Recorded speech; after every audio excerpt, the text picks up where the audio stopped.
So with the beta for PlayStation now being closed for a couple of days at least, I thought it'd be time for me to give my thoughts on the overall experience of Modern Warfare 3. So let's crack on with the video. So something I really want to touch on to start with, right, is nothing to do with the cheating problem that's occurred. We will get to that, but I want to talk about the sound, the audio cues in this game. Now, I only really truly noticed this when I switched back to Modern Warfare 2 gameplay.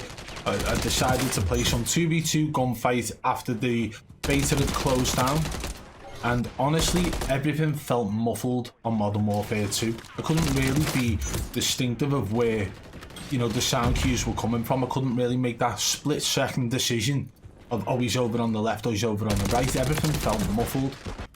So that made me realise that they've really tuned up the audio in the game. Footstep audio I'm talking about here more than anything. So that is definitely a positive of the game so far. However, I will say this. I truly did enjoy myself whilst playing it for the first day. Right, for the first day or two, it felt really enjoyable. I got really excited by the fact that I was able to play a couple of games on Rust, you know, and then I realised it kind of hit me. I'm not enjoying the game because of the game itself. It's like a nostalgia boost, yeah? It's almost like people who are, you know, adrenaline junkies.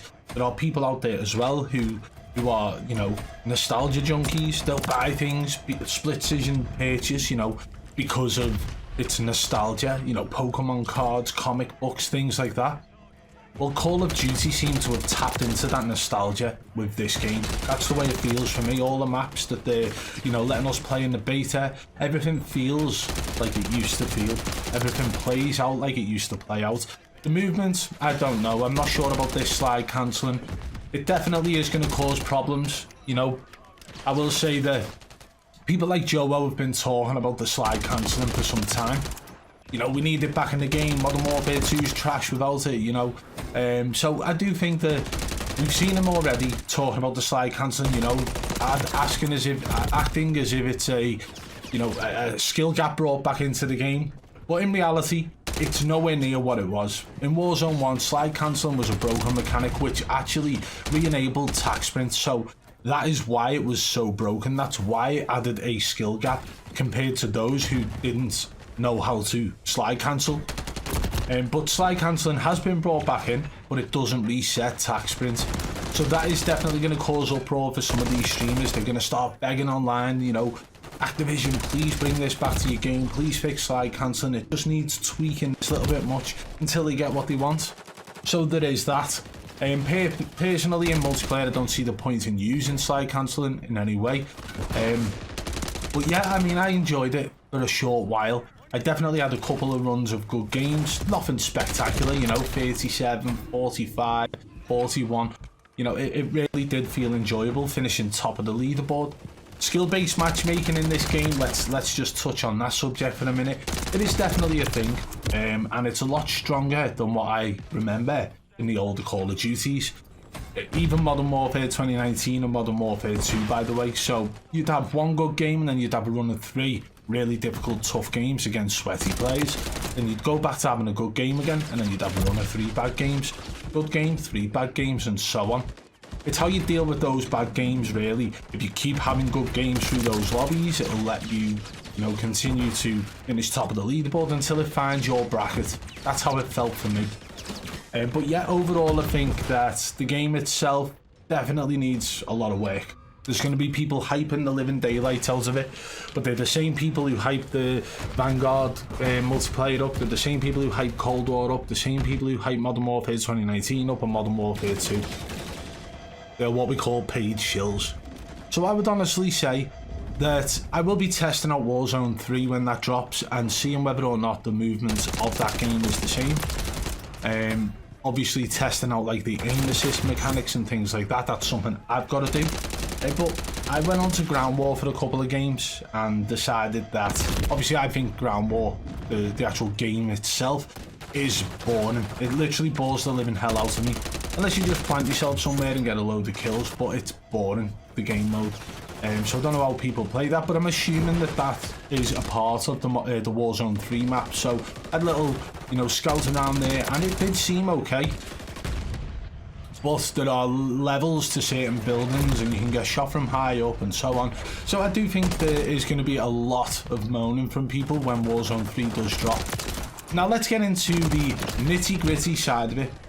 This was a PlayStation only beta, and we had PC players spoofing their PC into a PS5 to allow them to be able to get onto the PlayStation only beta whilst using the PC. Now there were also people who were using dev kits on PS4s, apparently, according to people, but one thing I will say, if somebody's spoofing their PC by using some level of emulator, then they're going to be able to cheat in the game as well using their PC cheats. So it's no different to using the dev kit. There were multiple cheaters in the game. I died to one or two myself. Nothing spectacular, you know, it's not like rage hackers everywhere in every game, but when you have a console-only beta and you have cheaters in the game, that is a massive problem. And now we're waiting on the beta with cross-platform.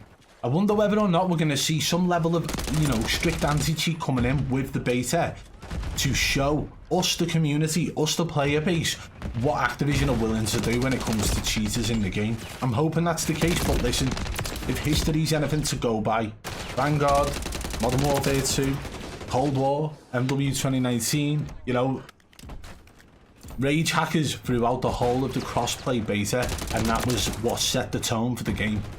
So we should just expect what we've already seen for the past 3 or 4 years. I don't think Activision are willing to do anything different, just like they're not willing to talk on the skill-based matchmaking situation. So yet there is definitely cheaters in the game already, and it is definitely disheartening. But I will say, this isn't a game I have any sort of hype about. I remember when Modern Warfare 2019 dropped and Warzone 1 dropped, I couldn't have been more excited. Even when Cold War dropped, I was excited to play the multiplayer side of that, and I did for a long period of time. But there is definitely zero excitement from me at all about this new game. I will be buying it, and that's only so that I can do all the testing I need to do in the game, so that I can continue to point out and expose the cheaters when it comes to MW3 and Warzone 3. Let me know what you guys think of the game in the comments below. I genuinely think that the game seems, you know, dull, boring. Player visibility is definitely not great. There is definitely lots of work that needs doing, but I will say this, they seem to have fixed audio. That's my personal opinion. I'm sure a lot of you guys have different opinions about that. But the game itself is definitely just a rinse and repeat, a way for them to cash in, a way for Activision, that is, and other people involved to cash in on this game. They've rehashed a load of old maps and sold it to us as new, right? We're all paying for a game that you could quite well probably download those maps on the older games from the PlayStation Store or the Xbox, what's it called? Play Studio? I don't know what it's called for Xbox, but you get the drift. They're charging us full price for old games, old maps, right? So this is something that seems to get done a lot. You know, we've seen it with Nuketown, we've seen it with Shipment. But to have a whole game where it seems to be just old maps, well, that's not right. But maybe it is to them. And maybe a lot of people will thrive off the nostalgia, but I'm not one for being, you know, taken for a fool or being easily manipulated.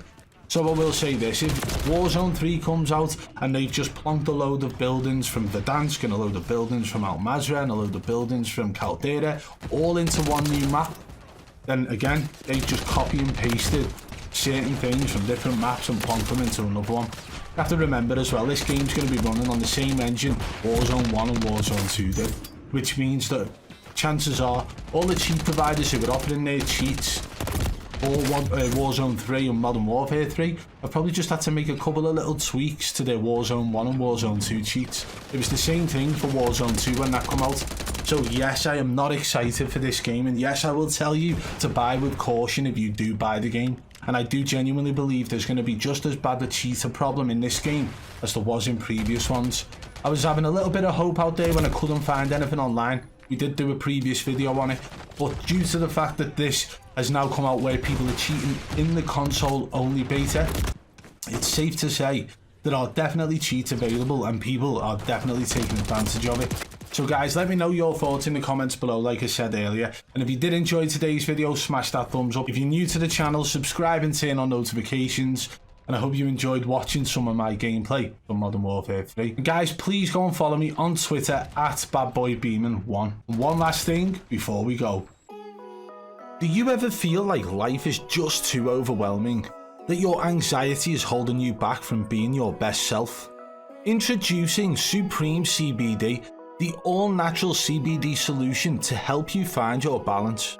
With Supreme CBD, you can experience the benefits of CBD without the psychoactive effects of THC. Supreme CBD's formula is designed to help you reduce stress and anxiety, improve focus, and promote overall wellness. And the best part, Supreme CBD is made with only the highest quality organic ingredients, so you can feel confident in what you're putting into your body. It's time to take control of your life and find your balance with Supreme CBD. You can order now and experience the difference for yourself. And don't forget to use code BBB40 at checkout for 40% off.